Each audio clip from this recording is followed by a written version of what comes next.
G'day, guys. How are we? Welcome to Talking Boxing. Great to be along again tonight for this week's episode. Really appreciate everyone that's been watching so far. It's been great. It's been really good so far. We've had the YouTube and Facebook. We've probably had about 300 odd people each week that are watching through the YouTube, Facebook, either live or after the event. So I really appreciate all those that are logging in. It's getting more and more each week, so it's much appreciated. We'll get to the stage, hopefully, where not too distant future, where I'll be hoping to bring some of you guys onto the program to have a chat. It's good at the moment to be able to get the comments coming through, but I really want to, as I said, be able to get you guys on to actually talk boxing. So the way this show works, if you haven't watched before, this is your show. I'll have my topics that I want to go through, but more importantly, I want you guys to actually put in some of the comments or questions or topics that you guys want to discuss or get an opinion on. So feel free. It's great to have you guys watching and listen to me talk for an hour or so, but it'd be really good for you guys, as I said, put a comment in there, a question, whatever it might be, and it might not be anything I'm talking about. It might be something you want to talk about, you want an opinion, you want a discussion point, put it in the comment section, and as it says there, let's talk some boxing. So on tonight's episode, I must say there's not a hell of a lot going on in the boxing world at the moment. We tend to have those little trends where we have a lot going on and then we don't really have much at all. Probably a little bit at the moment. I'm sure towards the end of the year. I mean, we've got the Canelo and Triple G fight next month. Obviously, at the end of the year, we're going to have George Kambosos and Devin Haney. We're going to lead into Tim Tszyu and Jamal Charlo. So look, plenty going on as we go. There's obviously the girls' fight we'll get to in a second as well. Ebony Bridges and Shannon O'Connell. There's all the Aussie fights. I did see there's an announcement on main event on Thursday, so I'm not quite sure. I tried to delve a little bit today to get some information. If you guys know, let me know.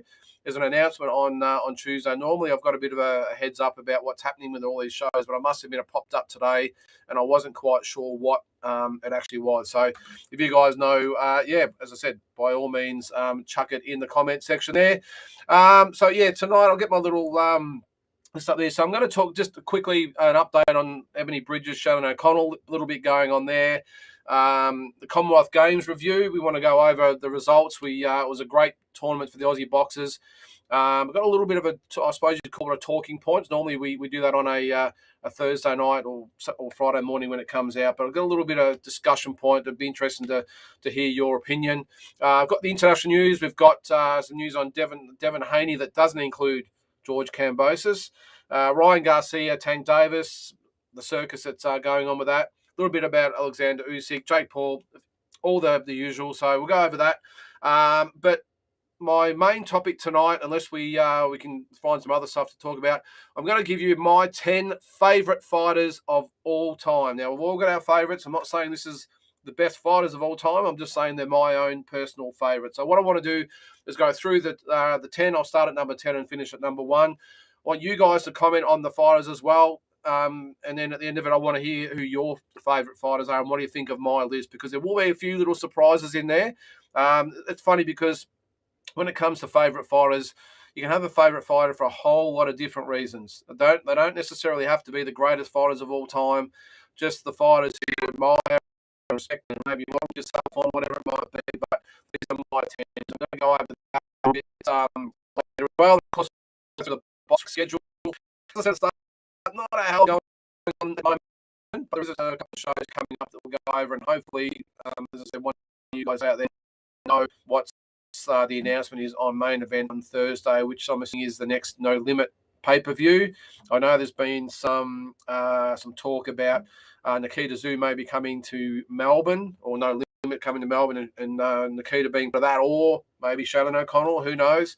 But a lot going on. So so let's do it. Firstly, the Ebony Bridges and Shannon O'Connell situation at the moment. I'm hearing that talks are progressing very, very well. Of course, these things take time, especially when it probably took Eddie Hearn and Ebony Bridges a little bit by surprise that the IBF have popped up and said, hey, none of this rooting around, you're going to fight Shannon O'Connell. It's got to be by September 25th, I think it was. So let's get it going. So I think we had Glenn Jennings on here last week who commented in the section who said that the talks had already started. So let's hope we can get to that. I was surprised this week to see Ebony Bridges actually comment on her. I'm not sure whether it was her social media page or someone else's. She was interviewed, and she said, yeah, I might have a voluntary next, and then I'll probably look at O'Connell. I'm going to have to fight her at some stage. I'm assuming she knows what's actually happening. I'm sure she looks at social media, and I'm sure Eddie Hearn keeps her in the loop. Maybe he doesn't. Maybe she hasn't sort of cottoned on yet that she's going to have to fight Shannon O'Connell next. There's none of this voluntary sort of stuff going on. But the way she said it was a little bit nonchalant for me, and she said, "Yeah, well, I might fight my voluntary next, and I might fight my mandatory if I sort of feel like it, and then all next year I'm going to try and unify all the titles." So it's good to look ahead. If I was her, though, I'd be probably focusing solely on Shannon O'Connell at the moment. I just get the impression, again, I don't know what you guys think, I just get the impression that she thinks, or she's been told, that she's going to get out of it some way. She'd have to know that Shannon's a mandatory, and she'd have to know that it has been mandated. To her to be so casual about it, I don't know, maybe I'm wrong. I'm hoping maybe Glenn Jennings is out there, or Shannon, or whoever's out there, or Ebony, come on, Ebony, whatever, can give us a little bit more heads up. But the way she said that, my first impressions was she thinks she's getting out of this fight. She knows something we don't know, and she thinks she might be able to get out of this. I hope I'm wrong. I think I've commented a lot of times on here that if she's to be taken seriously as a real world champion and a proper world champion and embraced by the Aussies, I know she sort of says she doesn't give a shit pretty much what we think. Well, at the end of the day, it's like she does. She does. She's an Australian. She wants to be respected by her peers. Why she wouldn't be saying, Eddie, get me that O'Connell fight. This is the fight I want. Because let's face it, she can always pick herself up after this and go again if need be. She's got the personality. She's obviously, if she loses the belt, she'll still be a former world champion. She's still going to be a draw card, as was evidenced by her loss to Shannon Courtney. So I'm not sure why she wouldn't take the fight and just get on with it. Let's go, and say to Eddie, let's do it in Australia. We have to do it in Australia. I want this fight. I want it big. I don't care whether you do it or No Limit does it or you do it together. Let's just get this fight done. That's what I would expect.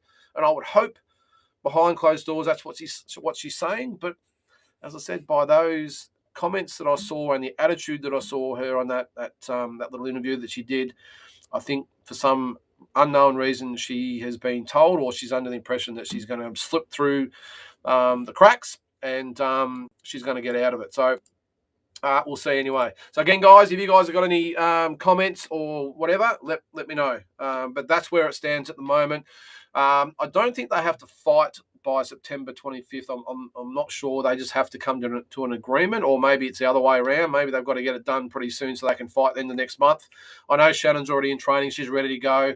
I'm not being unkind to Ebony, but I don't think she's in fighting condition at the moment for a fight that might be about 6 weeks away. I might be wrong. She's always been a little heavier set, I will say, and it does really help her. But I think she does have to lose a little bit of weight as she goes. So we'll see how she goes there.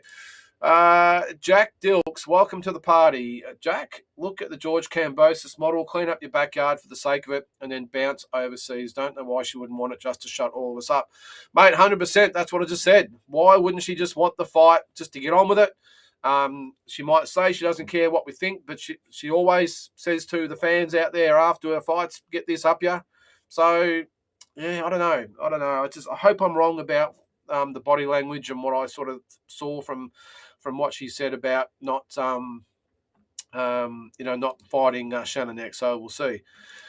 Paul Woolley, thanks, Paul. You're up and about. The Tigers had a win on the weekend, so it's good to see you'll be nice and happy. You can probably tell I'm a little bit down in the dumps after my mob, but we're not talking footy tonight. You say the Bridges camp was surprised by the decision that she must fight. Was it such a surprise? I'm trying to be kind here, Paul. I'm trying to be a little bit diplomatic. I've probably made no secret that I'm team shotgun, but I don't really care who it is, but as long as these are professional fighters, and they always talk about legacy and respect and all this sort of stuff. The real fighters, whether they win or lose, to me, the most respected fighters out there. And look, you look at Shannon O'Connell as one of them. She's lost, I think, 6 or 7 fights, but she's probably the most respected Aussie female fighter, and if not one of the overall fighters that we've ever had, because she gets in there. Yeah, she's lost fights. She's been knocked out. She's been in big fights and lost. But you know what? She always keeps coming back, and you know what you're going to get. And doesn't matter who it is or where it is, she takes the fight. I mean, she forewent the fight on the Horn Pacquiao card back in 2017 because she got a world title fight. She had to fly to Argentina, halfway around the world, all these different stops and different flights. And obviously, they took the cheapest way out. Took her ages to get there. She got there. She only had, I think, two members of her team with her. And she got in there in front of all those thousands of Argentinians and got it on. And yes, she lost, but geez, that's the way you get respect.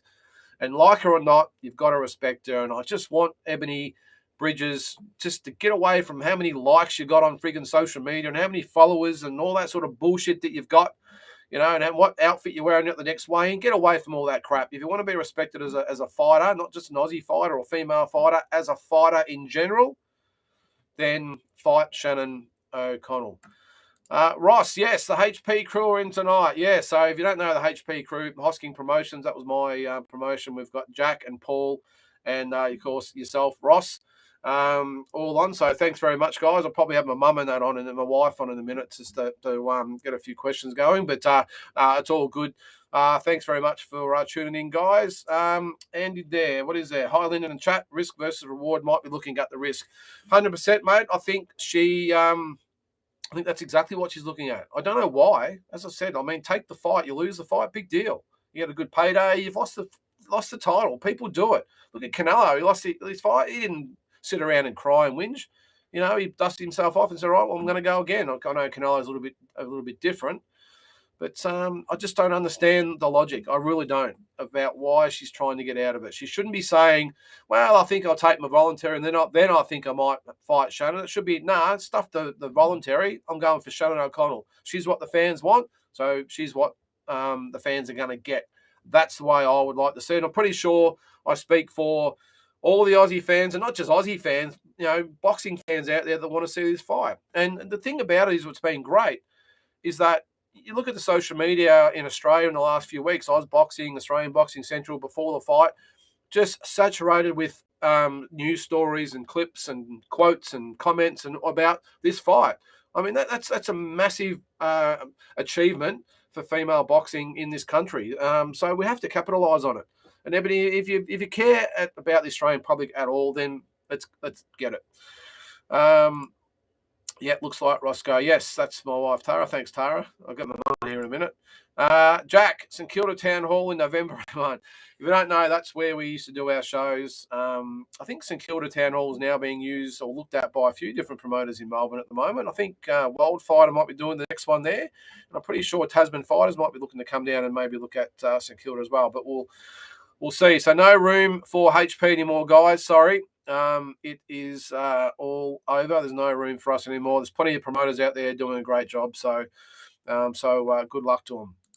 All right, guys, to keep the questions coming. That's about it on Ebony Bridges and Shannon O'Connell. If anything else comes up, I'll be sure to share them, any information that we do get.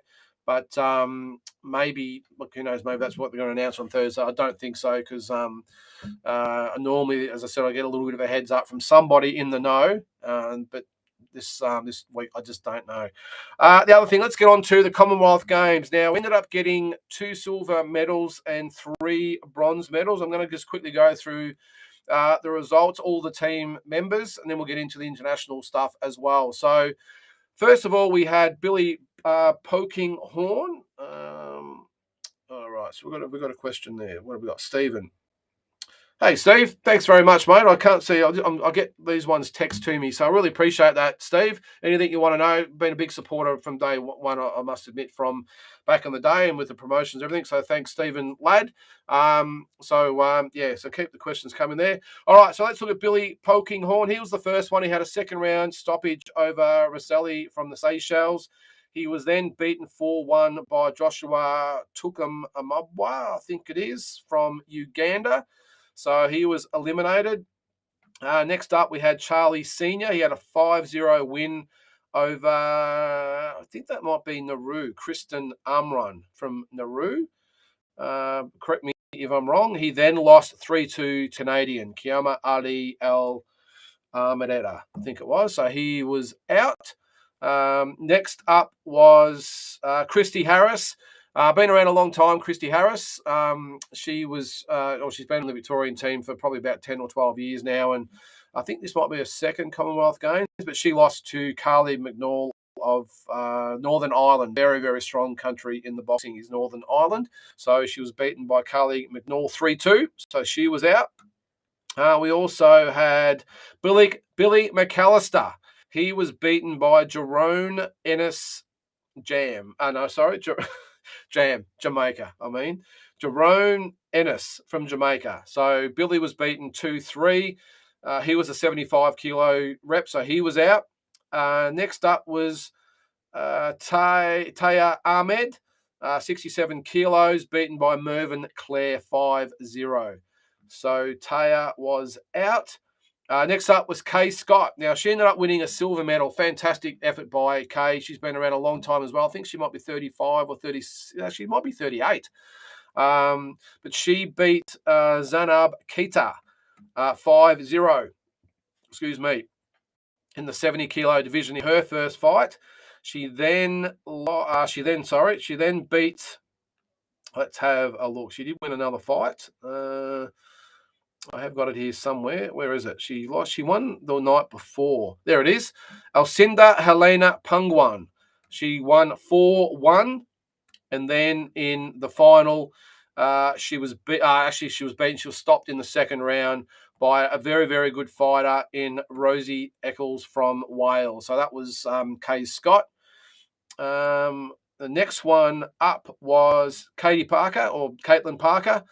Not Katie Parker. So Caitlin Parker, she won 5-0 against a Kenyan in her first fight, which I think guaranteed her a medal.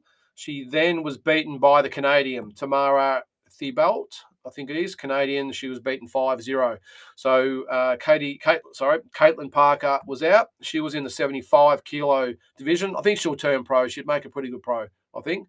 And just back on Kay Scott, 38 years old. She's got no intentions of retiring, by the way. She's going to turn pro as well, so good on her. You're a long time retired, and she's in good nick, looks after herself.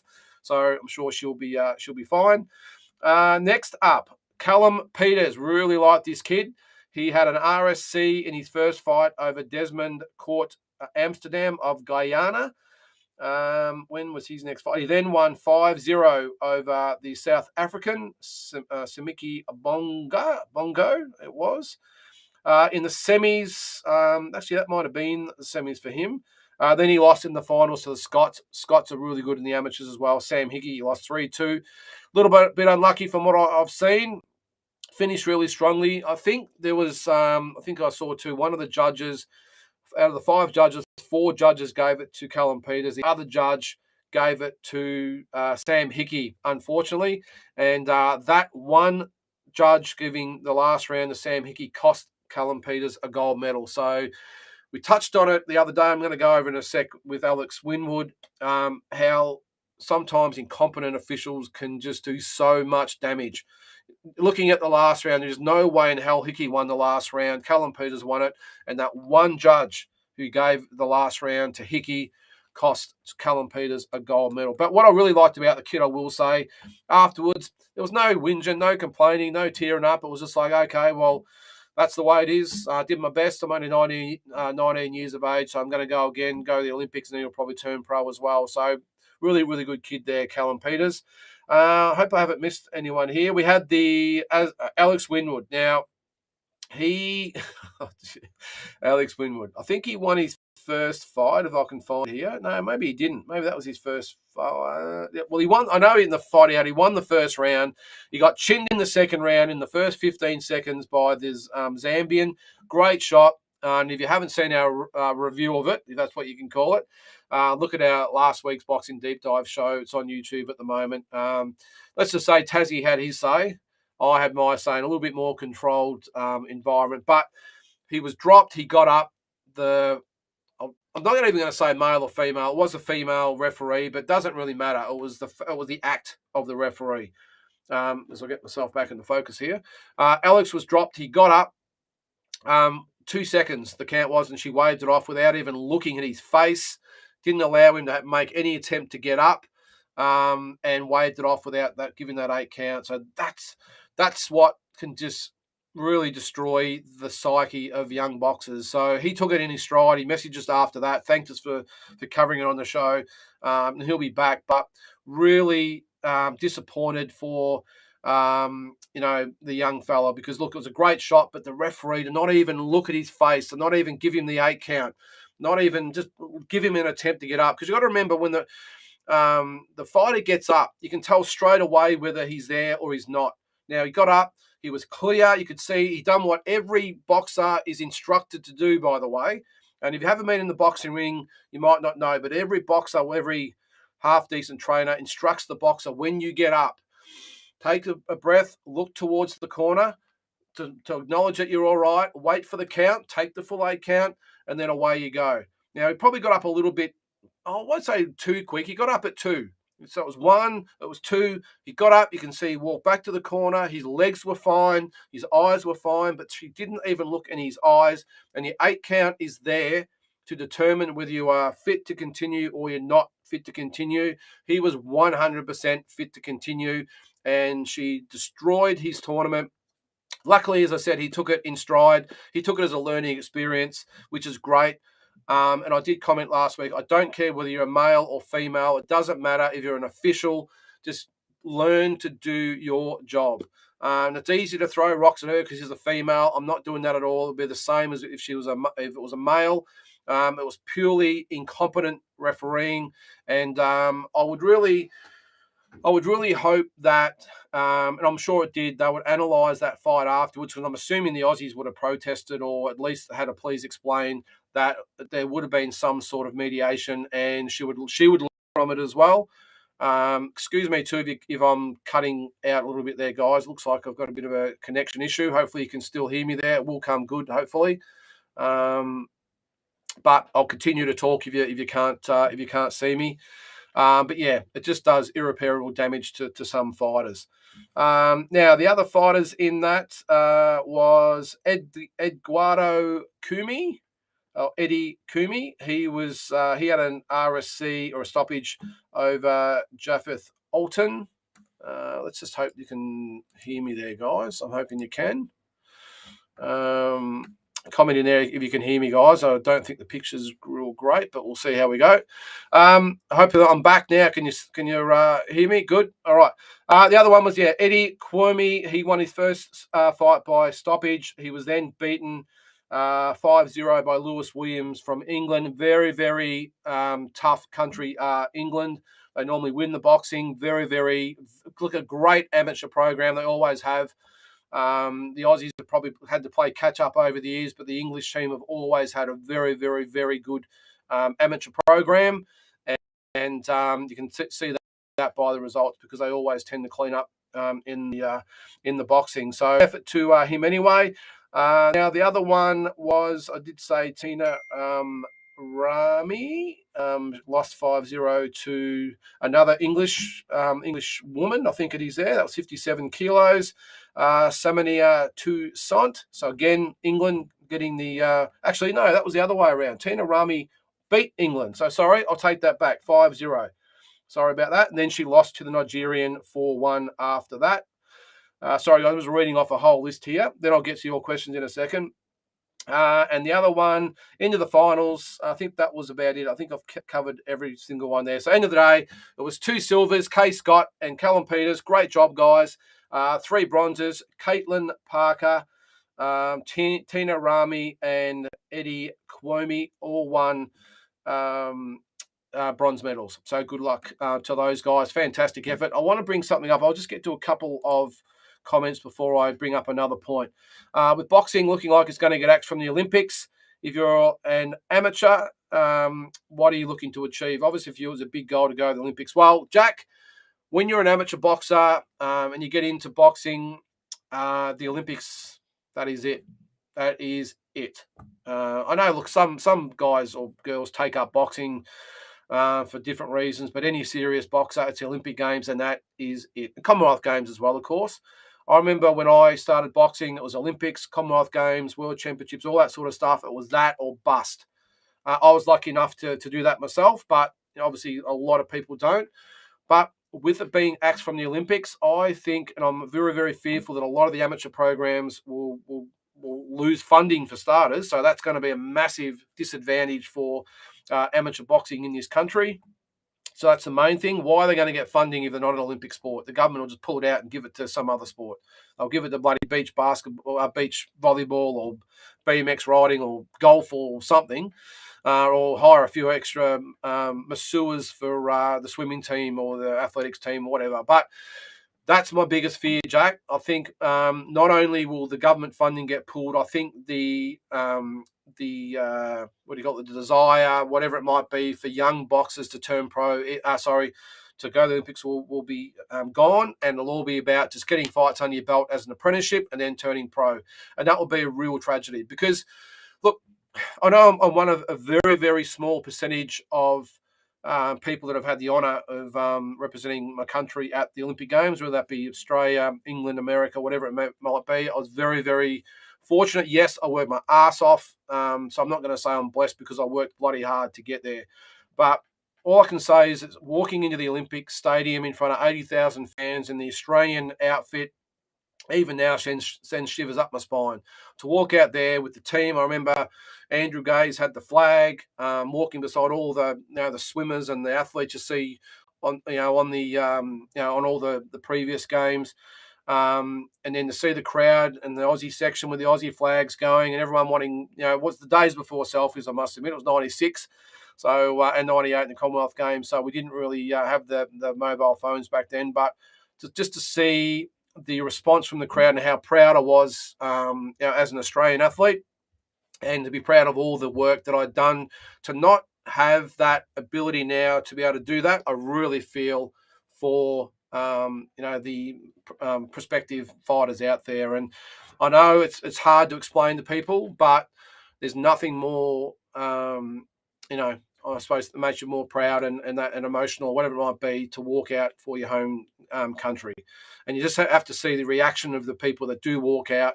And we were lucky. We got to walk out pretty much in the first 3 or 4 countries, and the crowd was at fever pitch, and the Aussies walked out and were one of the biggest teams there, and it was just awesome. And then at the Commonwealth Games, we're probably, along with England, the most probably dominant country, the most athletes that were taken, and it was just a real experience. I would just hate that a young fighter out there would not have that opportunity, and that's why I just think it's going to really suffer going forward. I really do. I'll keep talking in a minute there, but I've got to put this one up. Pommy, am I allowed to? I did see before, Pommy, I'm not allowed to say Pommy anymore. Is that right? I'll get banned on Facebook or something these days by saying Pommy, so I'll see what happens there, whether I get a ban. Good to have something that is not Carlton. Ha ha ha. Love the show, mate. Well, I'm glad you like the show. I love your show too, mate. Really love watching you. If you don't know, Pommy and Oz has his own channel. It is the Pommy and Oz channel, so go check it out. He does not just football, he does soccer and all that sort of stuff as well, and just sports in general. He might have his own boxing show soon. You never know. He might have to get you on here at some stage, Pommy. But so check it out there. He's also on the Blue Abroad channel. And we're all mad Carlton supporters, and we're all a little bit pissed, a little bit hurt, a little bit disappointed, a little bit angry today. But there's always next week, or for us, it might be next season. But hey, we still love the Blue Boys. We'll support them through thick and thin. A lot of people out there having a laugh at our expense at the moment. But our time will come. And yes, we all get emotional and up in arms, but there's always next week. Isn't that right? Jack Dilk's in there, the Saints man. All right. So, and again, Jim, miss those final fights. Sounds okay there. I'll probably, if I've gone past what you're commenting on there, sorry, Andy, if you can comment again. Shane, thanks, Shane, for watching, mate. Really good to have you along. On topic, Gallen is legit, but got to say, I've had enough of these guys stacking the undercard to sell the pay-per-view, then take 90% of the purse.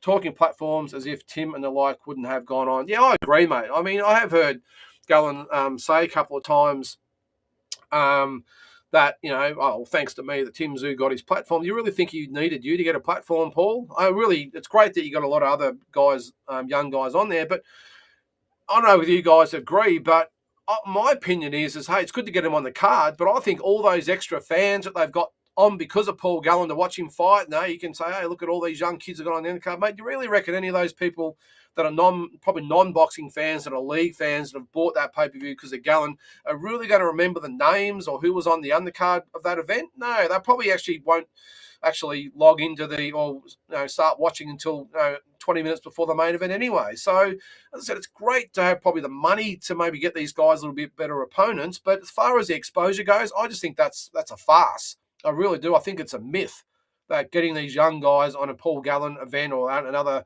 rugby event is going to do them any good. It's a little bit different if you've got a Tim Zoo event and you've got the young fighters coming on underneath them. That's a little bit different. Or the Mundines and Greens and Horns and all these guys that are coming through. That's a little bit different for exposure because you've got boxing fans that are watching it. In the case of the rugby fans, well, as I said, the rugby league fans are going to log on or turn the TV on 20 minutes or 30 minutes before Gallen fight. So they really, and even if they do watch the whole card, as I said, do you really think they're going to give a shit about whether there's a young fighter on the undercard? So anyway, just my opinion. David Clancy, he's another great amateur from the past. Dave, I haven't got your comment up, but I'm going to just read it out here, mate. If you haven't seen David Clancy too, we went through our top amateurs of all time last week. Should have been an honourable mention because he was one of our best. David Clancy, silver medalist at the 1986 Commonwealth Games. I remember staying up till about 3 a.m. to watch that, David. So thanks for watching, mate. He says here, it looked okay to me, Lyndon, but at least give the kid the count. Oh, this is about Alex Winwood. Looked okay, but at least give the kid a count to 8 before stopping or letting it go on. This is the type of thing that can destroy a kid's confidence. Mate, that's exactly what I said. And it's easy for these. Oh, look, one thing I will say, and I had this conversation by text with someone that inboxed me on Instagram today by saying, what do we do, with these guys? A lot of boxers don't come back as referees or judges. And he's got a really, really good point. Because I must admit, myself, along with a lot of other boxers, we retire, we move on, we might become trainers, whatever it might be, or promoters in my case, if you're stupid like me. But we don't get a lot back as referees and judges. And I know it's the same problem in AFL, and I'm assuming in lots of other sports, athletes walk away. But my opinion to that is I think the organisations have got themselves to blame a lot.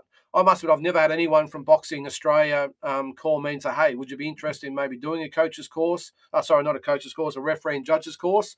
Would you be involved in coming back and mentoring in certain ways or giving feedback? And I've never had anyone. And there's so many great ex-boxers out there, the Robbie Pedens, the Justin Crawfords, out there who will gladly give their time. I mean, you've even got guys like Jeff Horn, and you've got Jamie Pittman on, he's a part of the national team now, or the coaching staff. So, I mean, that's just, Daniel Gills, that's just 4 or 5 of, probably 100 different people they could get back. But that's the reason why there's been no campaign, no awareness, no contact with a lot of these boxers. And as I said, I know it's the same in AFL. They're starting to get a few now, but I think those organisations sometimes have themselves to blame why they don't come back. So, but in that case, David, I'm probably getting a little bit off point there.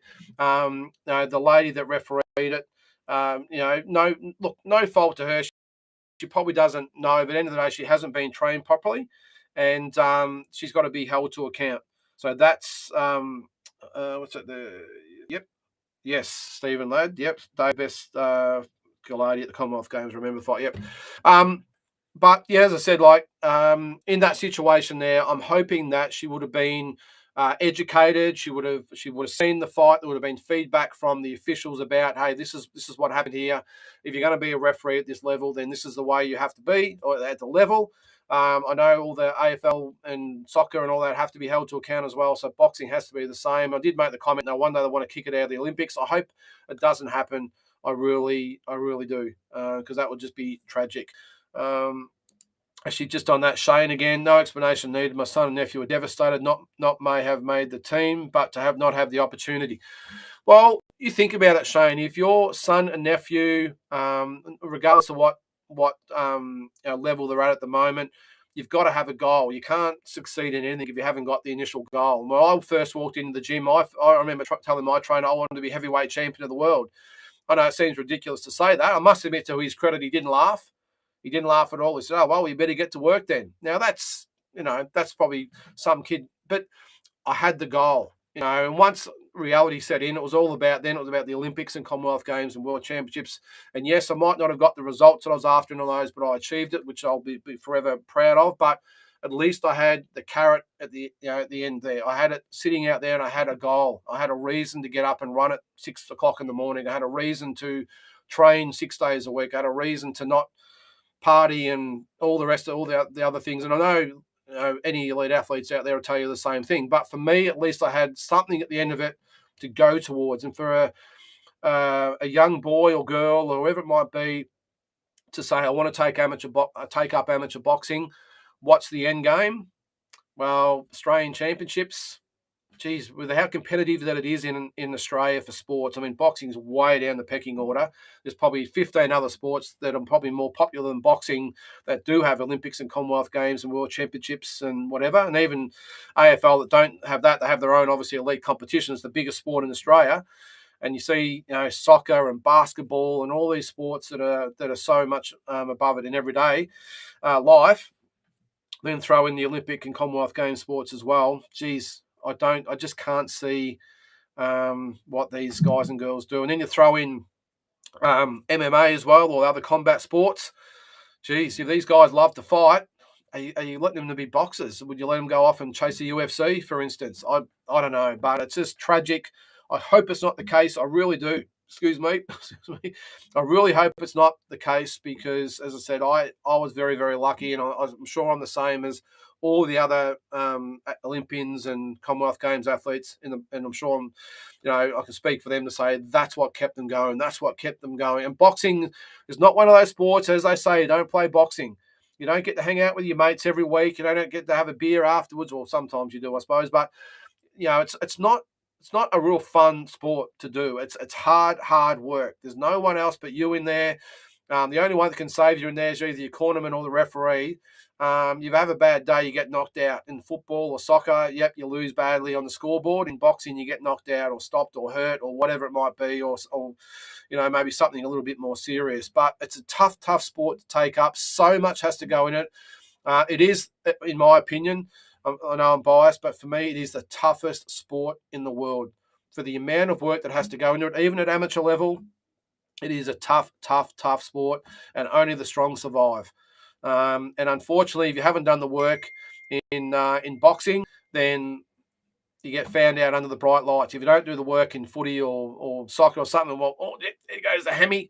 Better go to the bench and look at next week. In boxing, you have a bad day, it ends very, very badly for you. So we only get the toughest and strongest in boxing, but for them not to have that carrot there that they're going to make it, I just worry about where boxing's sort of going. Another one from Dave here. Sorry, mate, again, I can't put your comment up because I can't see it for some reason in this feed.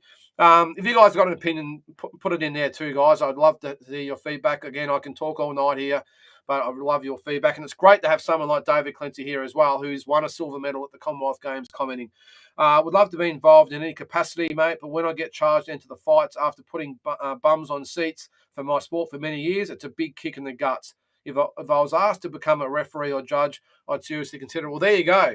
So anyone from Boxing Australia or Boxing Victoria is watching this, there you go. And of course, Dave, your brother was an RIP, of course, was one of the best referees and judges out there at the time. I remember when I was around him there, Jumbo Clancy, and obviously he was a very, very good boxer in his own right as well. So there you go. And I must admit, it's not something I've ever considered, but I would probably consider it. If I was asked, I would say, okay, well, it's not something I would really seek to do. But if you want me to be involved and get my license, then maybe I would consider it. One thing I did say to this guy that messaged me as well is that maybe they've got to have all the registered gyms in every gym in Australia. I was just going to say Victoria, but let's say Australia. Maybe what they've got to do is say every registered gym must have one referee or judge from that gym or representing that gym as a registered referee or judge. At least it gives them a bit of a pool. And what they can do is have it like a system where you start obviously at the bottom, you have the elite, and we've got referees and judges pushing themselves up. So we've only got the elite that are actually in the ring with these fighters. So I must say though, look, it has improved a lot. and I take my hat off to these guys because it's not easy. We're all experts outside the ring, I know, or off the field, or whatever. I understand that, but something has to be done from the organisations themselves to get the ball moving as far as having better, not better, but probably more educated referees and judges, especially ones that have been in the ring. And I don't care how much research you've done and how many courses you've done and how many people you've listened to and how many YouTube videos you've watched. I don't care. Nothing beats actually being in the ring. And I'm not saying you've got to be an elite fighter. I'm just saying to get in there. I'm using that lady as an example. Again, I hate using her, but it's an example that it was obvious that she's never been in the ring and probably punched in the face and decked or been rocked, even in sparring or whatever it might be, and been in the position of, okay, to see that he took the 2 count or 3 count, whatever it was, got up, took a deep breath, looked at his corner, did exactly what he was supposed to do, and the referee didn't even give him an opportunity to even look at his face to see whether he was in trouble. That's the disappointing thing. Very, very good point I'm going to bring up here as well. Shane, 6-time. Philip Holidays, consistently referee on the Ace boxing cards. Yep, 100%, mate. Great example. Former world champion. If you're not aware of Philip, I would hope if you're a boxing fan you are, because he ended the career of our greatest fighter of all time in Jeff Fennick. Back in, I think it was 1999 or 96, it might have been. I think 96, it might have been. Ended Jeff's career. And he's now a professional referee and judge. I must say, a very, very good one as well. All the fights he's in. And you know what? Because he's been in there. He knows to be in the right position. He's probably still got the footwork. And he's not just any boxer, by the way. He's a former world champion. Lost the title to Shane Mosley. So, this guy is, one of the best. But he's got the footwork. He knows where to stand. He knows probably the actions of the fighters or where they're going to go to, where they're going to move to. He knows where to be. He's always in great position. He's always in the best position to split them up. He knows when to warn them. He knows when to let them go. He knows when there might be a little sort of, petty little thing going on. Rather get others that maybe haven't been in there that'll pull everything up. He reads the game. We're going to call it a game. He reads the fight. And that's why he's a very, very good referee and judge as well. So there you go. I think judging's a little bit different. I think you can actually become a good judge by just education and watching fights and being guided through it. But refereeing is a whole different ball game, because you have to have that feel of what the fighters are actually feeling. And probably a little bit like in the AFL, why they're probably good as well. I know there's a couple in there at the moment, because they know they can read the play. They've been football players. They know how to read the play, where the ball was going and where to be and where not to be, and to be in the best position to see what's going to happen. So I just think that's the same in boxing. So, again, not an easy job, but I just think it's very important to get it right, because we're playing with these guys' livelihoods. The amount of work these guys and girls must do, can we just get the best that we can? Boxing with Rowan. Glad someone finally said it. The zoo name didn't need Gallen. Yeah, thanks, mate. Well, yeah, of course. Well, Gallen, look, he's done some great things for Aussie boxing. Let's not tiptoe around that. He's been great for getting eyeballs on it. But I stand by what I said before. He's not responsible for getting non-boxing fans to watch these up and comers. He's not responsible for that at all. The Tim Zoos, and before that it was the Horns and Mundines and Greens, and obviously Costa and all that back in the day. They're responsible for getting boxing fans aware of these fighters. And I must say, No Limit have done it well, and Tasman fighters / the DNL are probably doing the same thing as well. It's great to see the Liam Wilsons and Sam Goodmans on the No Limit cards are now coming up and fighting main events on those channels, which is great, because we got to see them at the starting levels for those guys, and now they're fighting main events. So I think it's great. And Liam Wilson, I think, was the last one. He started on. I remember promoting him a couple of years ago on a MBS show, the National Boxing Series with DNL. And he fought there as a prelim. I think it was a 6-rounder, an 8-rounder. It's great to see this progress now. He's fighting main event 10-rounders on TV, and now he's starting to get a following. Sam Goodman will be next. And I'm sure they'll bring others through as well. But just a real good launching pad. So, Paul Gallen, look, it's been great for what you've done, mate. But yeah, don't get ahead of yourself. What have we got here, Andy? There's exceptions, but it makes sense to have ex-fighters as refs. Yep. Otherwise, like getting a chef to build a house. Well, it is, mate. And as I said, it's not easy, but I don't know any other boxer that I was with. I mean, I've been out. I retired 25 years ago, or 24 years ago, whatever it was. But I don't know any boxer that I was actually with at the time. Any of them that have become officials in boxing. A lot of them have become coaches or mentors or whatever you might want to call it, but none of them become officials. So that's got to say something. That's got to say there's something broken there somewhere. And and to all the referees and judges that are actually actively out there at the moment, take my hat off to them, because a lot of them are just fans or maybe family members of current boxers or whatever it might be. I take my hat off to them. They do a great job. But geez, why just have those guys when we can have, the best of the best? So anyway, it makes sense. Easier said than done. A lot of people don't have the time or the desire or whatever. They might have had a bit of fallout with someone and don't want to go back into boxing, whatever. But it is what it is. Now, just before I move on to some other stuff there, guys, I'll just get rid of the Commonwealth Games stuff. I just want to talk a little bit something about the amateur program, and I did talk before about whether the funding will be cut. We've got a little bit of an example for you. 28 years ago, actually go back a little bit further. Let's go back 34 years ago. Graham Spike Sheeny won an Olympic silver medal. Now, at the time, there was no government funding. Well, let's just say there was enough just to get the Australian team away to maybe one or two tournaments during the year, and then the Olympic Games and Commonwealth Games. That was it. There was no AIS. There was no money pumped into development programs and coaching programs and bringing over international coaches. There was none of that. It was just boxers that trained with their trainers in their home gyms.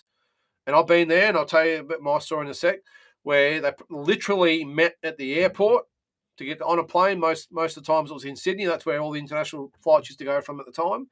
Even from Melbourne or Brisbane, there weren't direct flights. You had to meet in Sydney. But we would meet in Sydney, and you would literally meet your teammates there, and you would fly out with the coach. You'd meet your coach at the airport. So you might actually know who the coach is, of course, because you're at tournaments and stuff, but you've done no work with the coach at all. Now, the coach was selected as someone is one of the good guys, or he's got the spare time to go, and I'll go, whatever. So they would just pick a coach. There was no national coach as such. So they'd get a coach that wanted to go. He would meet the fighters at the airport, and off they would go. They would literally get their tracksuits at the airport. They jump on a plane, they go there, and they do the best as they could. There was no big international training camps. There was there might have been some training camps before the Olympics, but you get what I'm saying. There wasn't a program or an agenda or a structure, anything in place. And we got an Olympic silver medal in 1998. I'll just get myself back in focus there. Sorry, guys. 1994. We go to the Commonwealth Games. Robbie Bomber Peden wins the first Commonwealth Games gold medal in, I'm not quite sure, but it was a long time. I think we got a couple other medals there as well. Then in 1996, the Olympics was a bust. None of us medaled at all. None of us even really got close. But in 98, we won 4 bronze medals. Okay, so that's when, it was after 96, I will say, after the Olympics is when they brought in Bodo Andreas to be the national coach. They brought him in.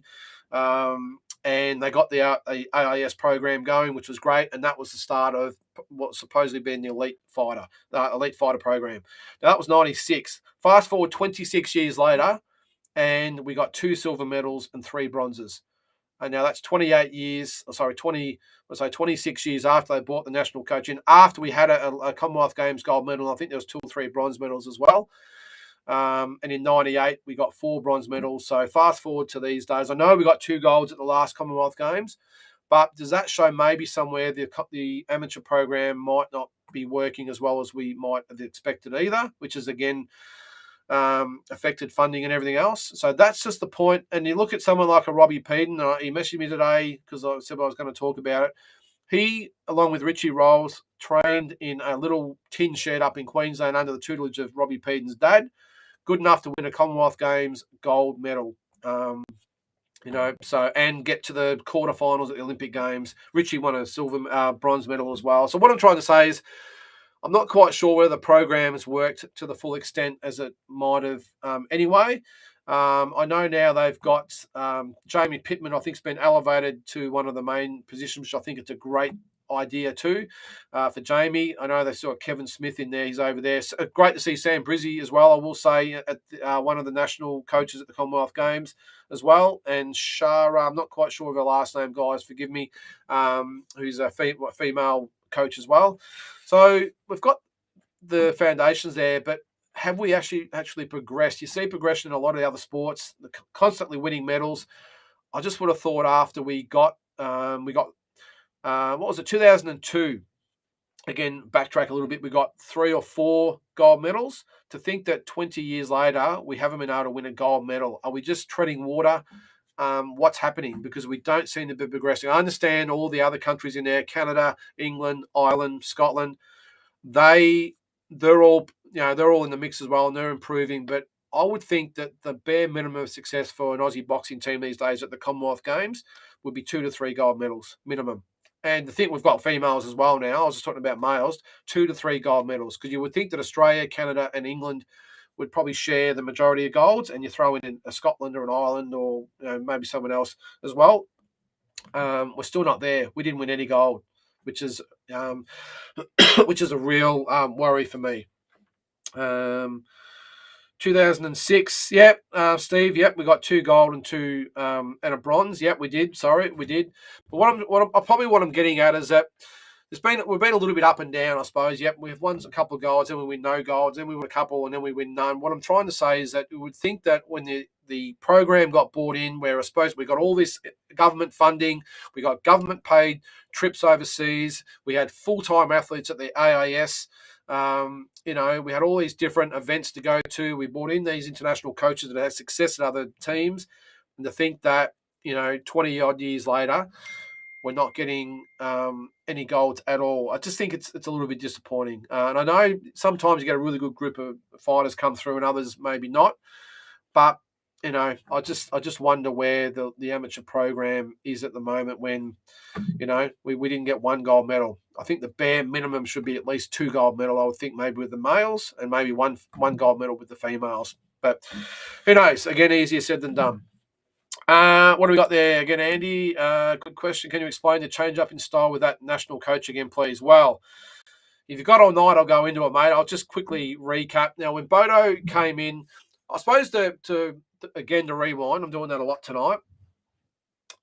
When he came in, again, because we only had our home coaches, so all boxers were training differently. Everyone would turn up. Because we never had any national coach or national body or whatever it was, there's no real boxing Australia back then either. It was just the states, and then I think it was the Australian Boxing Association or whatever, but it was not like what it is today.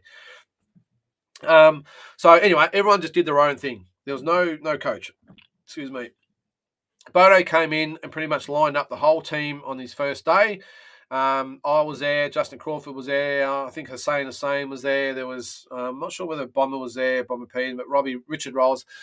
Long story short, most of the majority of the team was there from the previous Olympics and Commonwealth Games, and he lined us all up, and pretty much from that day said, whatever you've done in the past is now out. This is the way we're going to do it. He brought in, I won't be able to demonstrate here, but parallel and diagonal punching. If you know what I'm talking about, you understand. But diagonal parallel punches come from, I think, the German team or one of those teams over there with Bodo. Whether you're a known boxer or a known puncher or a bit of both, didn't matter. You lined up and everyone was trained exactly the same way, literally like robots. That's the way it was. Robbie Peden lasted 5 seconds. He was out after the Olympics. Hussein lasted 1 year and said, that's it, I'm out. The Crawford, we all know the story of Crawford, myself. A lot of boxers were pretty much forced out. Not necessarily on the spot, but over the next couple of years, we were weeded out and either had to turn pro or retire or whatever. So I can understand a little bit where he was coming from, because the way they were scoring amateur boxing was different as well. It was all this point system and everything else. They used to be scored like the pros. They went to the point system, and now they've gone back to the pro system, which is great. I must admit, I pretty much had no choice but to retire. I just couldn't win at the elite level with this arm fencing stuff. My style and Crawford's style and Hussey's style was to get in there and fight, and we were just getting picked off by these arm fencers, over 3 rounds. You just had no hope. There's pity pat run sort of stuff, score and run, hold, whatever they had to do. I don't consider it let's just say proper boxing, if you will, proper fighting, but that's what the system was.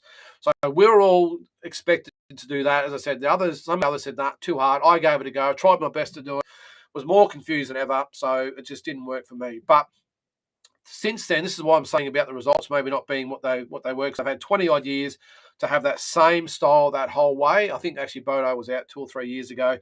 Actually, might have been a little bit longer, but to have that style implemented for so long and not get that sustained success, I think it's just fallen down a little bit some way. But to answer your question there, mate, yeah, everyone was expected to take on the same style as the Germans and the Cubans and the Russians and all that sort of stuff, and we've just sort of struggled to embrace it.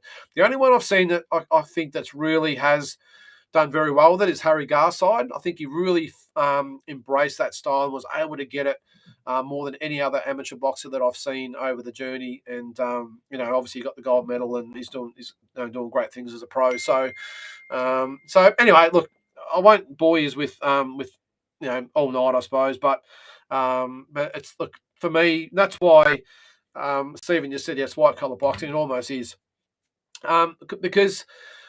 Look, they're two different sports. They really are. And I know they tried at one stage to call amateur boxing Olympic style boxing. I went back to amateur boxing. I call it arm fencing because that's literally what it is, or it was. It's just changed in the last year or so with the new scoring. They've gone back to pro scoring, which is great. But before that, unless you could be on the toes and pity pat and have a long reach and just have great timing and boom and get out of there and pretty much get the points up. And one thing that really turned me off the amateur boxing in the end, I must say, is when you've got a boxer, and I'm sure you guys out there have done boxing or seen amateur boxing, when you get a boxer that gets 2 or 3 points up in the last round and they're literally running around the ring away from the opponent, that's what's wrong with boxing. And that's why I'm glad they've gone back to just the 10-point must system. Because to see it when you've got people calling out in the crowd that they're up, they're down, they're whatever, and they literally run away, that's not boxing. That's not sport. That's just ridiculous. It's almost like in Aussie rules when you have 3 points up with a minute to play and you just keep kicking it backwards, the whole time just to wind down the clock. It's just, anyway, I know it's within the rules, but I just don't like it.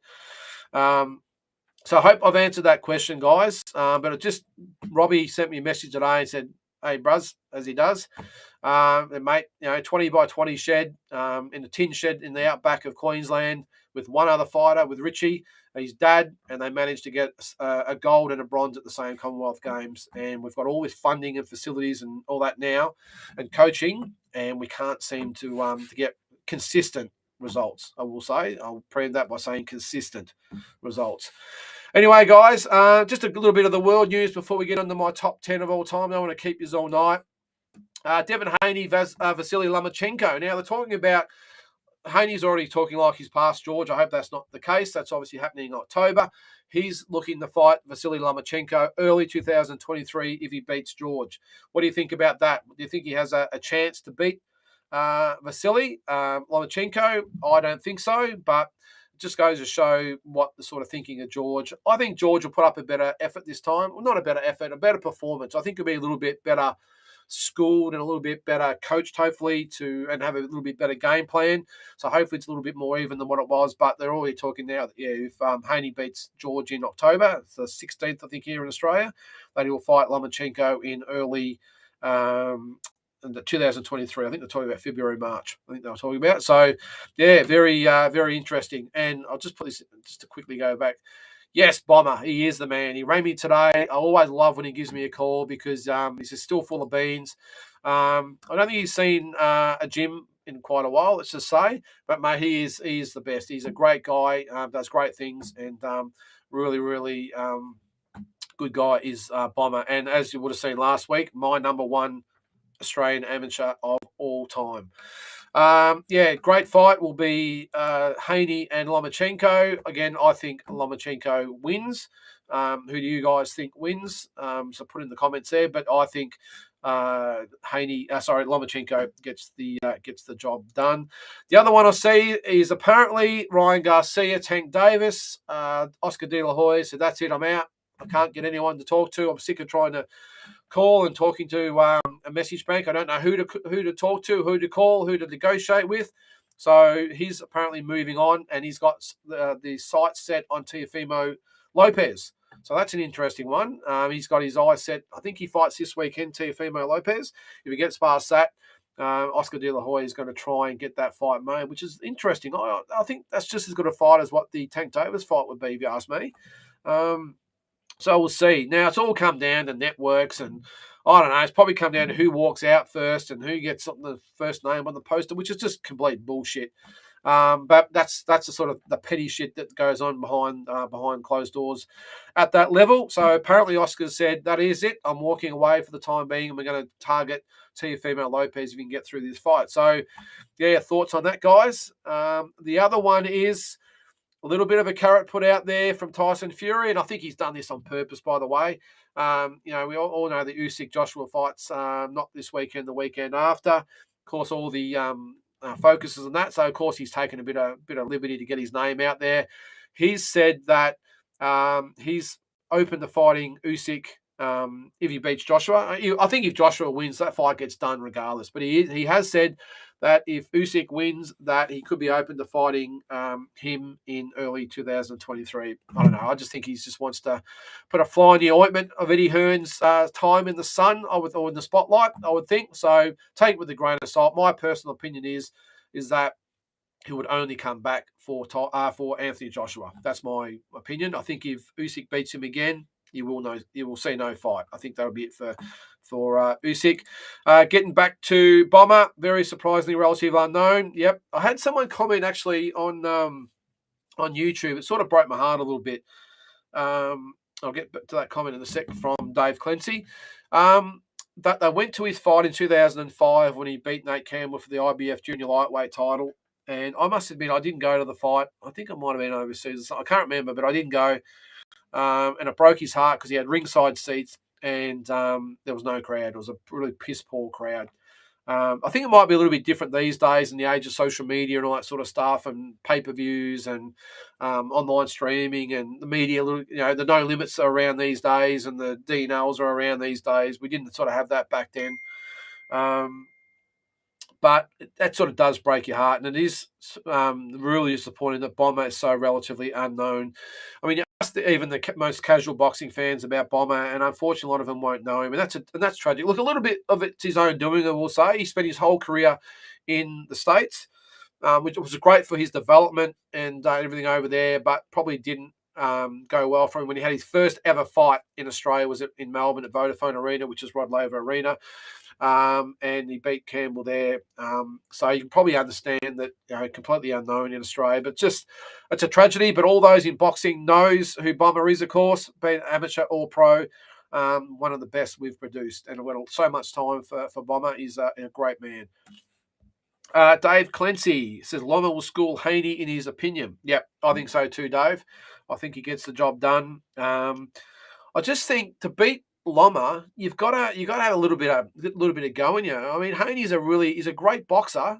We all understand that. He's a very, very good boxer, but he's got nothing that's going to really deter Lomachenko. Now hasn't got the power to go after Lomachenko. He hasn't really. I mean, he's got the skills to outbox Lomachenko, but Lomachenko is the master. They don't call him the Matrix for nothing.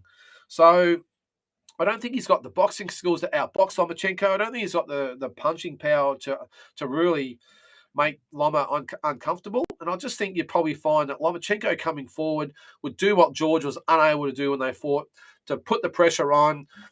Even if Haney's got that jab out there, Lomachenko's got the speed, the timing, everything just to get past it and really attack Haney. He's also got the speed, the volume of punches, the whole kit of punches. And look, as much as we love George, he's not Lomachenko. And I think Loma would do everything that George would like to do, but maybe hasn't got the physical capacity to be able to do. And that's why I think that Lomachenko would get the job done over Haney. No problem at all. But hopefully it won't get to that point. How good would it be to see George beat Haney, as unlikely as it might be, to beat Haney and then fight Lomachenko in Australia? That would be massive. And you talk about a big fight to get the juices flowing for Aussie boxing on top of Tim with Charlo and everything else. and maybe Shannon and Ebony on a local level. How good would it be to see Loma come to Australia and fight George Kambosos? It'll be massive, and will be reminiscent of Horn Pacquiao, if you ask me. It'll be just as big as that fight. What have we got here? All right. Excuse me, guys, a bit stuffed up tonight. Got Loma over Dev. Yep. Tio bluffed him and Loma made his move too late in those later rounds. He did, and if you watch it, I don't think, forgive me if I'm wrong, I don't think Lomachenko had been in there for quite some time when he fought Tio. I haven't had a chance on, it was a couple of years ago now. And Loma didn't really get going until the 6th or 7th round. By that time, it was all over. And I think from memory, Tio might have won the first 5 or 6. And Loma come home really strong. If he had won the last round, it might have been a draw. He might have even got the nod. I'm not sure. But Lopez, to his credit, won the last round, in my opinion, and pulled it out. I think next time Loma would beat Tio very easily. It's not going to happen, of course, because Lopez is now super lightweight or junior welterweight. Loma, I think, if anything, he might even go down and fight Shakur Stevenson, because that's another fight they're talking about as well. So interesting who wins that one as well. Another one on Tyson Fury. That's the attitude Tyson Fury should have had from the get-go, to fight the winner regardless instead of AJ only, but I believe it when I say it.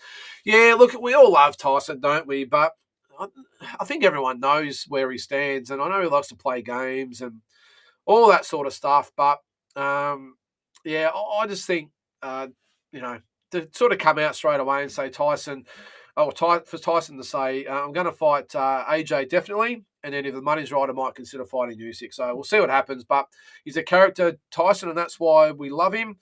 Another one here. Dev has size and reach, but Loma will be like nothing Dev has ever been in. I'm still going for Cambo. Hopefully he makes the right adjustments to get the win. I would hope so, mate. Oh, look, I'll be honest with you.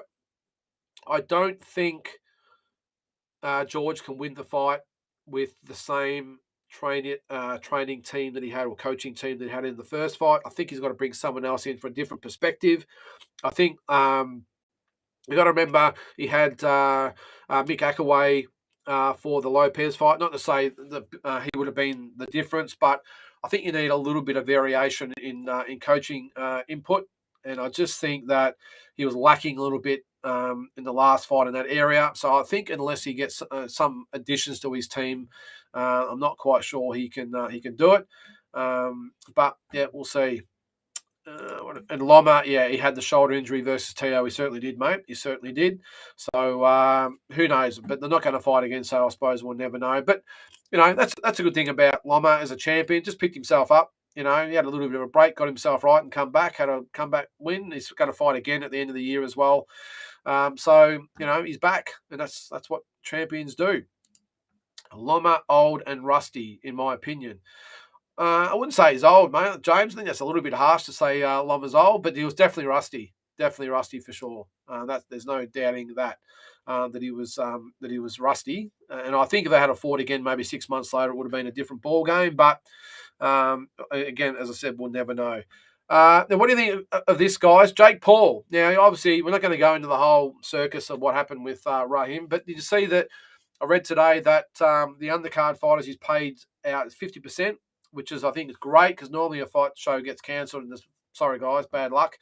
One thing I'll give Jake Paul credit on is all about the fighters getting paid. And to give him even 50% still probably would cost, I don't know, $1 million or whatever it might be to pay out the undercard. Got to remember, too, all the fighters have all had training camps. They've got people to pay. They had to put up the whole teams in hotels and feed them and all the rest of it. Take time off, not so much work, but take time away, all the expenses to go with it, and then rack up to tens of thousands of dollars. So, yeah, I think that's a great gesture by Jake Paul to give him at least 50% to cover training expenses and maybe a little bit extra in the pocket. So good on Jake Paul. Again, you would have seen on the show last week, the whole circus with the Rahim. Apparently it was 205 was a limit. It was supposed to be 200, then it was going to be 205. Rahim weighed 206.6 on the day he was supposed to weigh in. So I don't know how they couldn't come to some sort of agreement.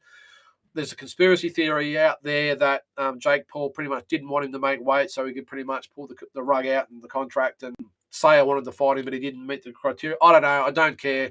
Either way, it was an absolute circus. The other thing I saw, Terence Crawford has announced himself as the pound-for-pound number one. I don't agree, I must admit. What do you guys think? He's anointed himself as a pound for pound number one. For me, he doesn't have good enough resume, in my opinion, and he's not active enough, in my opinion, either to be number one. So there's probably 3 or 4 fighters you could probably throw a blanket over, but for me, I'm not putting Terence Crawford in there, unfortunately. If he beats Errol Spence, that's a different story, but we'll see. On the Errol Spence fight, there still continues to be talk that the fight's not going to happen. There was a poll online. 69% of fans don't think it'll happen, at least this year. So that goes to show how much faith they've got in the system. Both fighters are saying they're wanting it, but here we are. Nothing's happening at the moment. So we'll see. Do you think Crawford's number one?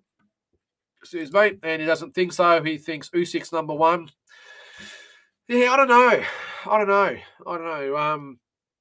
I think you could put Inoue in there. You could probably put Tyson Fury in there. You could probably put Canelo still in there. Even Spence. I don't know. It's a really tough one. I'm putting an asterisk beside number one. I'm not putting anyone in there at the moment. I think Canelo was a clear number one beforehand. If he beats Triple G, what happens then? Does he go back to number one? Does he have to beat Bivol to get back to number one? I don't know. Usyk's a great fighter. Don't get me wrong. And he's definitely in the top 2 or 3, but I don't think there's a real clear standout at the moment. Another one there, mate. Following fights after Teolos showed Loma still got crazy skills to see how war has affected. But yeah, and he hasn't been overly active either, and that might be to his advantage or detriment. I don't know. Fighters like Mayweather could get away with it, only fighting once or twice a year. Can Loma? Well, I suppose time will tell if he gets that shot at the winner of Haney and Kambosos. Crawford number one. Yep, I'm not. Yeah, it's not. As I said, it's not my pick. Inoue number 2. I just think, as I said, there's not really any clear-cut number one at the moment. I think there's probably 4 or 5, even 6 fighters you could probably look at, which is great for boxing. You could probably make an argument for all of them for different reasons. But as I said, with Crawford, I just don't think his resume is there at the moment, or the activity.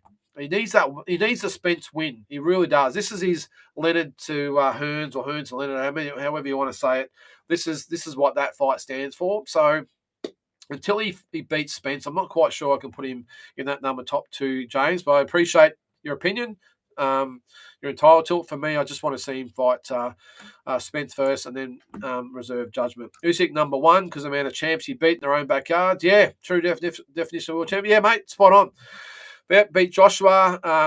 Just haven't got his record in front of me, but undisputed cruiserweight champion, almost undisputed heavyweight champion, let's say. But yeah, mate, good argument. I'm not arguing with you or saying he's not. I just think there's probably 2 or 3 other fighters you could throw in there for different reasons. And again, it's great for boxing. James, again, thanks for joining in the conversation too, James. Is Jake Paul improving as a real boxer? Well, judging by the sparring that I saw him have against Raheem, I think it was a year or 2 ago, 100% he's improving. I still reserve judgment until he actually fights a real boxer. Fighting these UFC guys, look, they're obviously good fighters in their own right, but they ain't good boxers. It's as simple as that. And I don't care whether you're a good UFC fighter. It doesn't make you a good boxer. Just like being a good boxer doesn't make you a good UFC fighter. They ain't boxers, and that's a fact. So I think he's improving. Is he anywhere near world level? No way. Absolutely not. But how are we going to know? So that's the thing. So until he fights an actual proper boxer, well, we can't. We have to reserve judgment. But I think he's definitely making inroads. Not so sure about having BJ Flores as his coach. I think if he really wants to train, go to a proper trainer. There's plenty of good coaches out there that will probably take him on. I think if he's serious about it, get away from Flores. Not coaches or in the top echelon of coaches, if you ask me. So I think if you're serious about being a world-ranked fighter, got to get away from Flores, or at least bring in someone that can go over the top of Flores and being the head trainer. Yes, don't be scared to hit that like, guys. As I said, we're probably getting about 300 people a week at the moment that are watching the show either live or most of them are after the fact. Now, I'm probably assuming it's because Monday is the night where all the footy shows are on. I don't know. Plenty of competition out there. I have actually thought about maybe moving the show to a Wednesday night so we get some clean air, and it's not after the weekend or before the weekend. It's right in the middle. So that's what I'm looking at the moment about maybe doing maybe a Wednesday night show, so we're right back in the middle or after the weekend, and looking at the weekend past, but also looking at the weekend coming. So we'll see how we go. But yeah, it has been hard getting. We had a lot of people say, "Oh, I love the show. I watch it the next day, but on that night, sorry, I'm watching the footy shows or some other YouTube show. But anyway, all those that watch, really appreciate it. And all those that listen to us on Spotify as well, I will say. I mean, the show goes for, well, it's going to be a long one tonight. It goes for at least an hour to an hour and a half. We get a lot of people say they listen to it on their commute or whatever. That's great. I must admit, it took me a while to put the show on Spotify. So, well, who's going to listen to it on Spotify? But we actually get a lot of people listening. So to those people, thank you. And but the more the merrier, because once we start hopefully getting you guys being able to come on the show, then hopefully we get a bit more interaction with you guys, and it becomes a bit more appealing to a lot of people out there to come on and give your opinion. Guys, I've got to get on to my top 10 favourite fighters of all time, because I've been going on all night about everything else, so I keep the questions coming. I think that's about it. I'll go through them a little bit quicker than what I really envisaged at the start, and you guys can give me your opinions as well. So I'm going to go through them from number 10 to number 1, and then I'll put the whole list up and you guys can comment and let me know what you think. But again, these aren't my opinion of the 10 best fighters out there. They're just my 10 favourite fighters of all time for when I was a little tacker at 10 years of age when I became a boxer myself. And these are all the ones I looked up to. No surprise, a lot of them are of my vintage. All the ones I looked up to. Now, as I said at the start, a lot of them might surprise you as far as not maybe the greatest fighters of all time. They're just my favourite. So I'm going to start at number 10, and this is probably the biggest surprise. A lot of you guys mightn't even know who he is. He goes by the name of Greg Haugen. He's a lightweight back in the day and also a junior welterweight.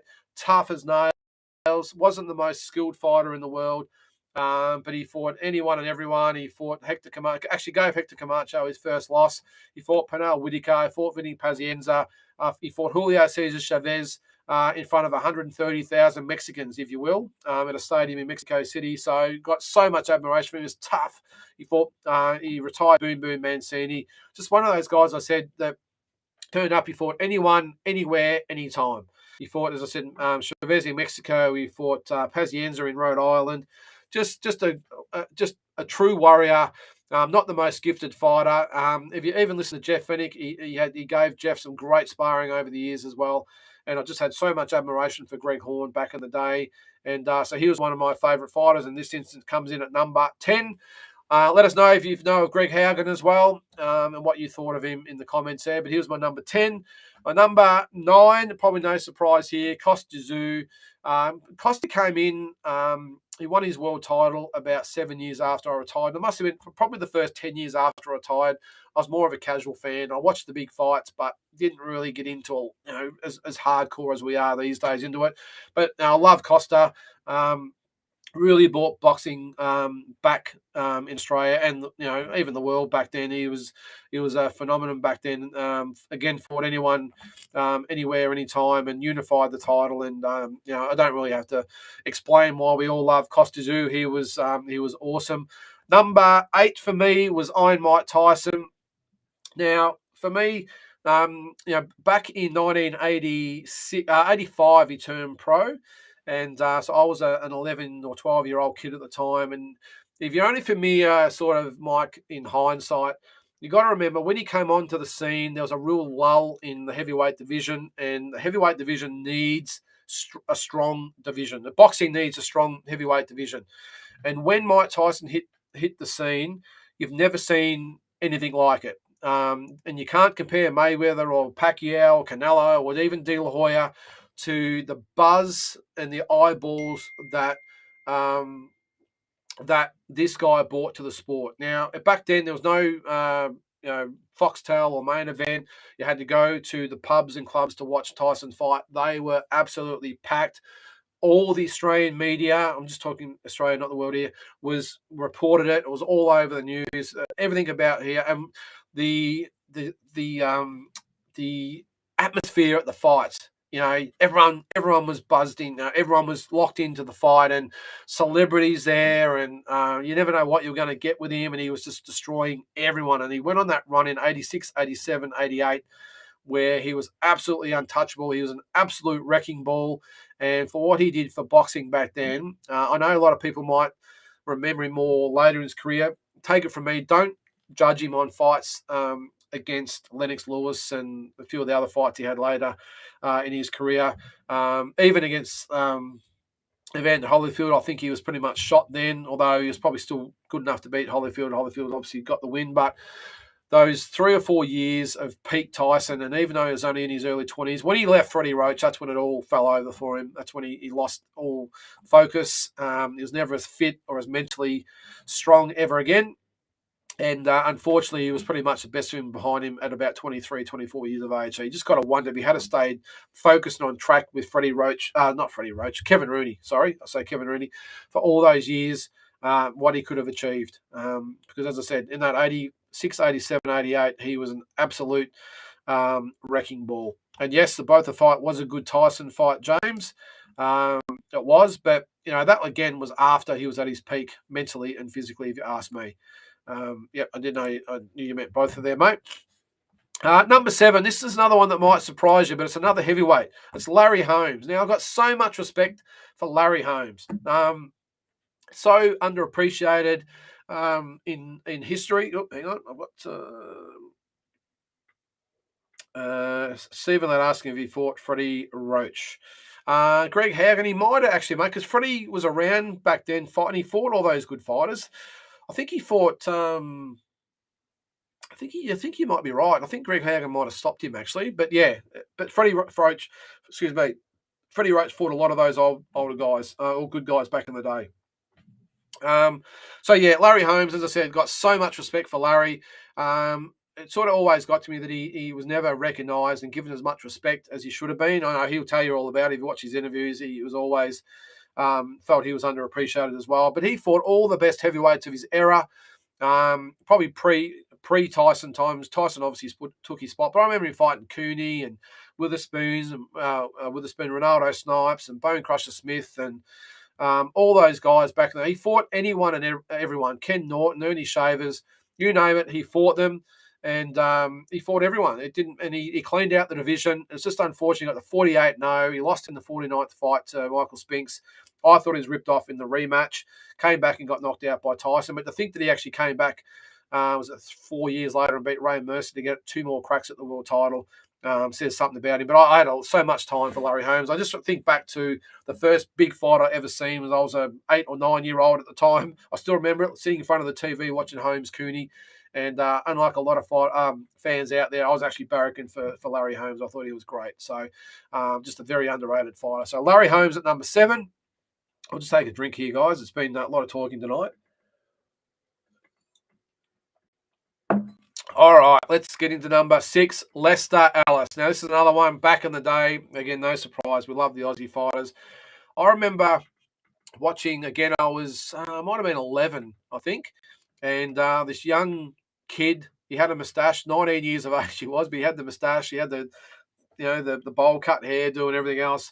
Came on TV and he was about to fight for the IBF World Championship. Now, I didn't know the IBF probably wasn't the most recognised title at the time. I was just a kid. I didn't know it was the world title. And obviously the IBF has gone on to be one of the best titles out there. But let's remember, he was all over the news. And I remember the night he fought One Kill You and he won the title, and riding the emotion, the 15-round fight back then, riding the emotion of being up till like 11 o'clock at night as an 8 or 9 year old, and he was one of the reasons that made me again want to push forward with going ahead in boxing, and just love the way Lester went about it. And a quick story about Lester. I think I've told this on this program before, one of the shows anyway, where it was the Easter period. They had the Royal Children's Hospital appeal, and Lester Ellis was on there, and I rang through again. I was, I think it was just after he won the world title, and I got through to talk to Lester Ellis, and one of the highlights of my life, I got to say.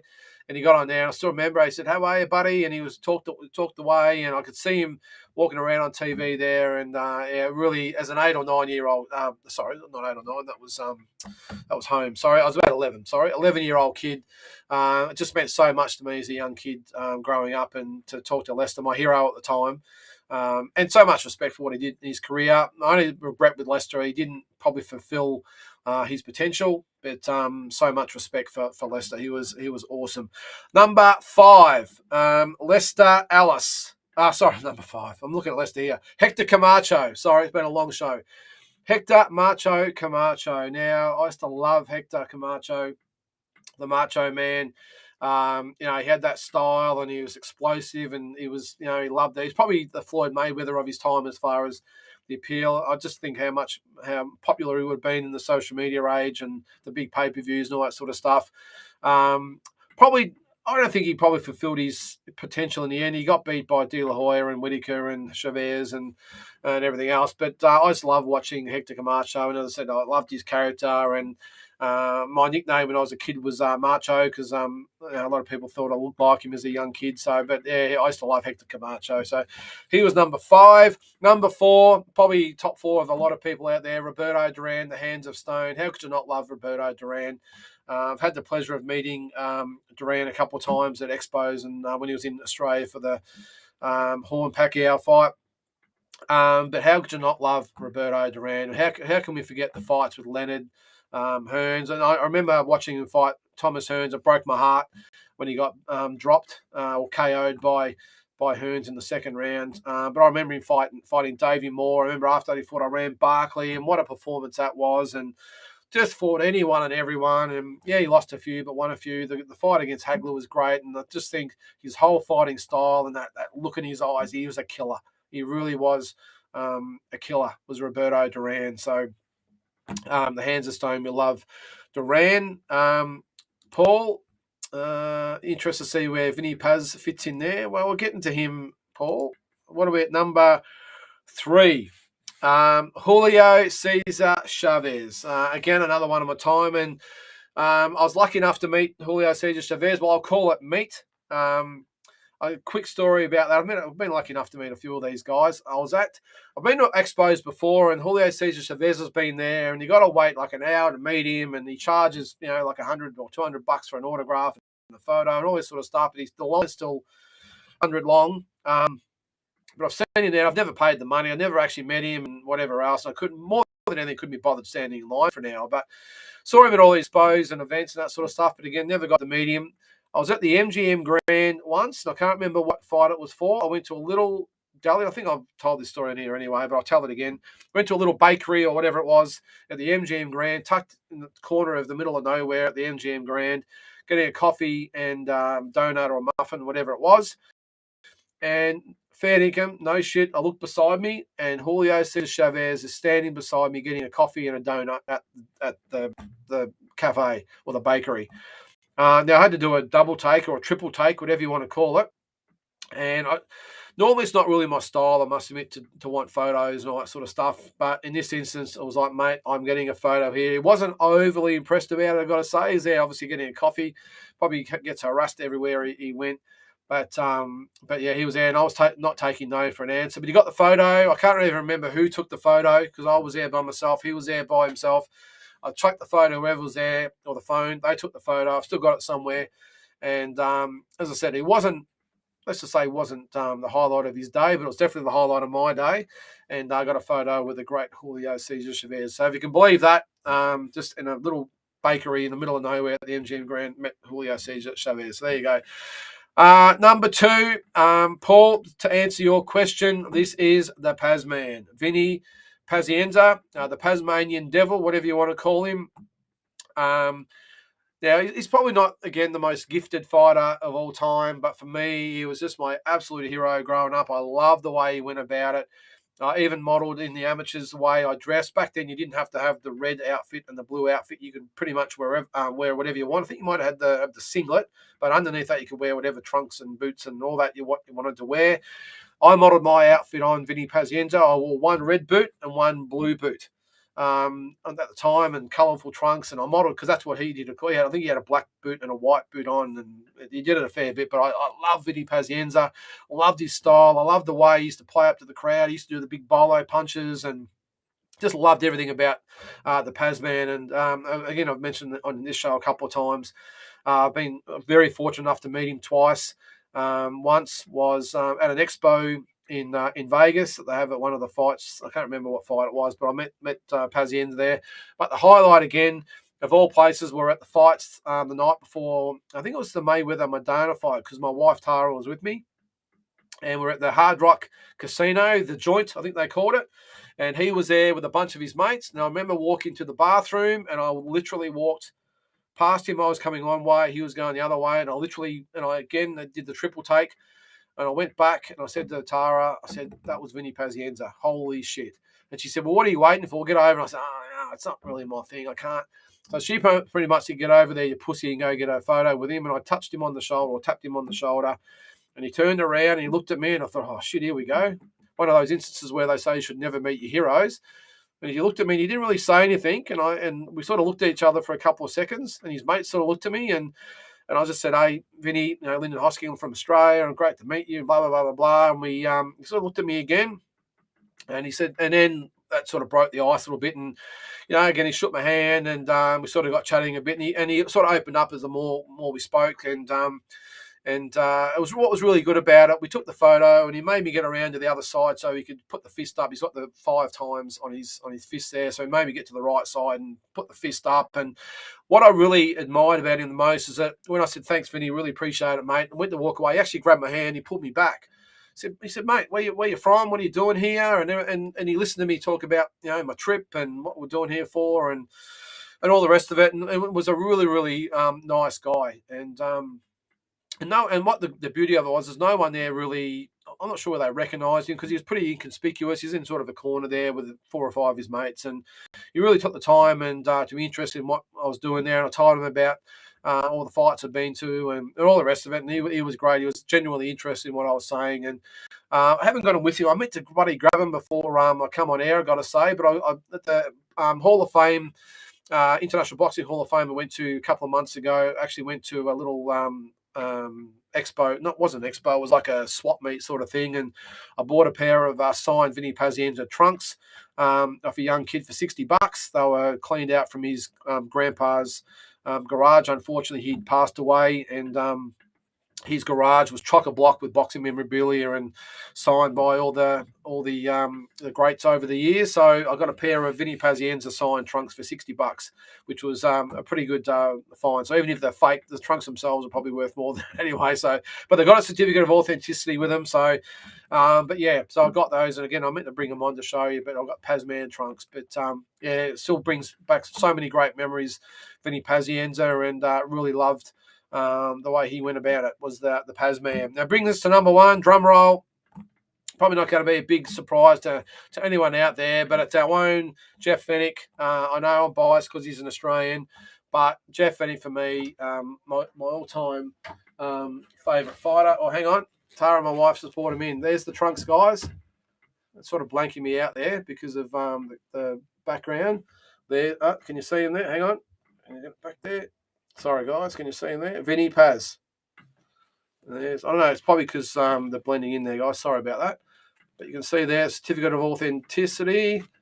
And there's his signature there. Sorry, guys. The green screen's sort of blending in there. Thanks, Tars. So there is the Pazman trunks. So I was lucky enough to get those when I was over there. But yeah, getting to Jeff Fennick.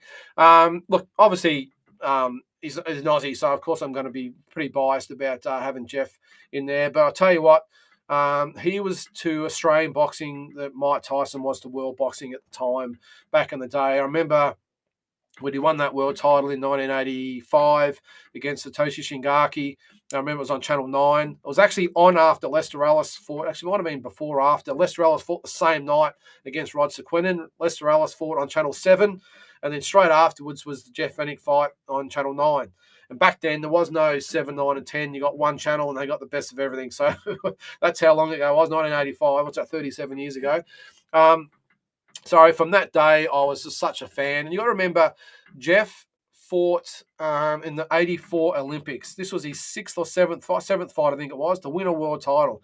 Not even a year after turning pro. It was just amazing.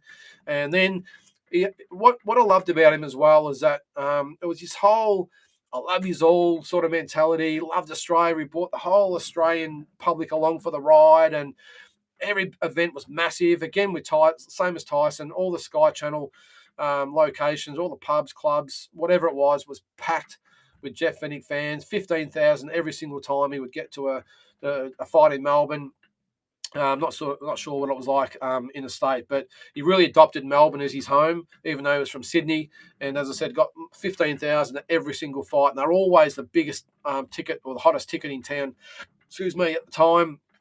And I still remember, when he fought at Princes Park, 38,000 there on a shitty old Sunday morning. It was piss and rain, and obviously it was a bad day for Jeff. But just one of those guys. I loved everything that epitomised Jeff Fenech. And I remember I was in Canada when he fought Azuma Nelson, and I was there. Obviously, the Canadians there watching Donovan Razor Ruddock, who was fighting Tyson in the main event. I was there to see Jeff Fenech, and broke my heart when he got the draw. And I remember I had the father of one of the kids I went to school with had a printing business, so I got him to make me a T-shirt, and I put Jeff Fenech on the front, and proudly wore that. My time in Canada. So it was it was just one of those great times of Australian boxing, having Jeff around, and he beat the best fighters in his division at the time, and it should have been he should have been a 4-time world champion. I don't care what anyone says. Yes, we know Zuma got it right in the rematch, but I don't think Jeff was anywhere near the same fighter after that first fight. I think it broke him. We have had him on this program with that Azuma Nelson fight, the first fight, and talking about it. And he'll admit that he wasn't the same fighter after that. Now, strange enough with Jeff, it took me until 2017 before I actually got to meet Jeff. I'd sort of met him. He was the commentator at the Commonwealth Games that I went to in '98. And I got to shake his hand, but that was really about it. He was commentating there, but he just come through, quickly met all the guys, and that was it. And that's the only time I'd ever sort of met him. And we actually had Brock Jarvis on our show in 2017, I can't remember how I got the opportunity, but he actually rang me and said, right, I'm at the hotel, come up and say good day. Brock's up here training, and come and say good day. And that was the first time I met him. I was super nervous because he's one of my heroes, and just a great guy. He'd come in and he talked to me and treated me like he'd known me for 20 years. Took me out for breakfast the next day, and just a great guy. And I know he's probably had a few bumpy rides on the way and upset a few people, and one of those guys you might like or dislike. But for me, I treat people the way they treat people the way they treat me, and he's always treated me like one of his best mates. He a couple of times he's commented on some of the shows we've done. I remember when we had the Jeff Fenech, Lester Ellis dream fight. He rang me the next day to talk to me about it, and it was really good. And that's just Jeff. And when I rang him to come on for that Azuma Nelson classic fight that we did not hesitate. He said, mate, just tell me the time and I'll be there. So that's for me. That's Jeff Fenech. Just Stephen Ladd. Yes, I was at the MGM to see Mayweather in 2014. I was there twice to see the Modena fights, to see that one. Lost Nelson really did finish him. It was just never the same. You look at Jeff from that fight to the fight in Melbourne. Look, and I will say I do liken it a little bit to when Kambosos fought Teofimo Lopez in Melbourne, even to a lesser extent when Jeff Harding fought Dennis Andrees in Melbourne in the rematch.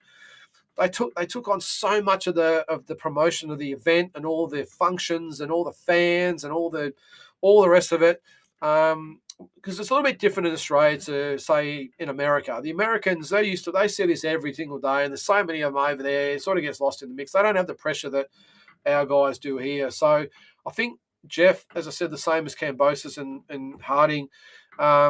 He did so much press for that fight, so many interviews, so many fan days, and probably interviews and photos and all the rest of it, and was really entrusted in or the responsibility of building that fight up. That I just think he just didn't have that same hunger and the eye of the tiger and the heartbreak that he would have felt from that first Nelson fight. It just wasn't the same. I think he knew he'd missed his opportunity, and that belt should have been his. And it really broke him after that. And I'm not counting the Holiday loss or even the Kelvin Grove loss. That was a shell of the real Jeff Fenech. So Jeff Fenech is my favourite fighter by a considerable amount, although Vinny Paz has definitely got a soft spot in there. So who do you guys like? That's my top 10. Actually, I'll put them up just before we go off there. I know everyone's been great for logging in. Greg Haugen, number 10. Costazu, number 9. Number 8 was Mike Tyson. Number 7, Larry Holmes. Number 6, Lester Ellis. Number 5, Hector Camacho. Number 4, Roberto Duran. Number 3, Julio Cesar Chavez. Number 2, Vinny Pazienza. Number 1, Jeff Fenech. And you can see there I've been very, very lucky and had the pleasure to meet, I met Costa, I've met Mike Tyson, I've met Lester, I've met Duran, Chavez, Pazienza, and Fenech. So very, very lucky to meet so many of my heroes. And I would love to meet Larry Holmes. I think that'd be that'd be great. Obviously, I'm never going to meet Hector Camacho, of course, because he's tragically passed away. And Haugen, I'm not sure what he's up to these days. But so that's my top 10. Every week, look, I'll throw something in there. Probably didn't need to do it tonight because I've had so much going on. And I really appreciate all the questions and feedback you guys have had. But that's my top 10. Well, guys, I think that's it for this episode. Really appreciate you logging in. Don't forget to catch us on Friday morning with the Deep Dive show. I've got Tassie on at the moment. We've got the dream fight out at the moment, Salvador Sanchez versus Marco Antonio Barrera.